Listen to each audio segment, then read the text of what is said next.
Andrew used to be your friend, Kyle said to Miguel. Maybe you could talk him into taking my place. Kyle and Miguel were hanging out in the cafeteria, waiting for Sierra and Kimi to join them for their daily team meeting, something they'd been holding ever since Mr. Lemoncello announced his Library Olympics idea back in January. No way, bro, said Miguel. We need you. No, you don't. You're our leader, El Capitan. But I shouldn't be. Sure, I know how to play games, but I'm still not great at all this library stuff.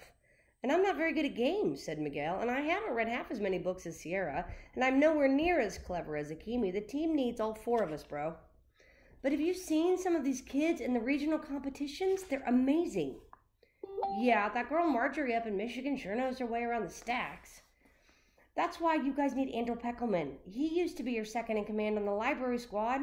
I already told you, ever since he was booted out of the escape game, Andrew Peckelman does not like libraries. Besides, he can't practice with us after school because he has a new job. Well, what kind of job? Asked Kyle. He's working afternoons and weekends at the motel that opened up last month across from Liberty Park. Some distant relative that Andrew and his parents didn't even know they had owns the place. A great uncle, twice removed or something. He hired Andrew. Even though he's only 12? Miguel shrugged. I guess when it's family, it's different. Well, what's Andrew do? Sweeps, makes sure the ice machine isn't clogged, fills the bird feeders. Bird feeders? What can I say? Andrew's uncle must love birds. He even named his motel the Blue Jay Extended Stay Lodge. Come on, forget Andrew. We're counting on you.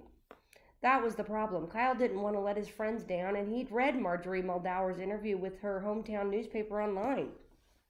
She was gunning for Kyle. Kyle so wished he could switch places with Andrew, even if it meant sweeping up birdseed. He hadn't told any of his teammates, but in the 6 weeks since Mr. Lemoncello had announced his Library Olympic Games, Kyle felt a nervous fluttering in his stomach every time he played a board game against his brothers or fielded a riddle tossed at him by his school bus driver. The pressure was intense, especially since Kyle had been on something of a losing streak, something he hadn't told Miguel or Kimi or Sierra.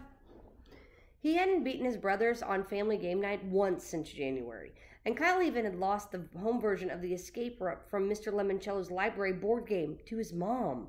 And Miguel had been playing with Kyle that time. And true, Miguel had given Kyle some bad advice. Flubber is the name of a Walt Disney movie starring Robin Williams, not a book by Judy Blume, which would be Blubber. But Kyle was one who had given the wrong answer. The first game in Mr. Lemoncello's library had been more like a scavenger hunt, something Kyle was good at. But these new Olympic Games were going to be serious library topics, and Kyle would be playing against some serious library whiz kids. Akimi and Sarah came onto the otherwise empty cafeteria. Hey, guys. Sorry we're late. Akimi was teaching me how to play that new Lemoncello video game where you squish all the different colored jelly beans with a sledgehammer. I made it to level 3. Kyle nodded. Jiu-Jitsu Jelly Jam. He didn't mention that he'd already made it to level 53. Friends didn't gloat to friends. So what are we doing today? Said Akimi. More rebus puzzles, Dewey Decimal drills. First things first, said Miguel, jerking his thumb at Kyle. Our fearless leader here is getting cold feet. What? Said Akimi. Kyle wants to quit. I didn't say I want to quit, Akimi, or Miguel. Right, you said you didn't want to be on this team anymore. That you wanted Andrew Peckelman to take your place. Which, said Akimi, basically means you want to quit. I'm not a quitter, said Kyle. Yes, if you quit, you are, said Akimi. Sierra, correct me if I'm wrong.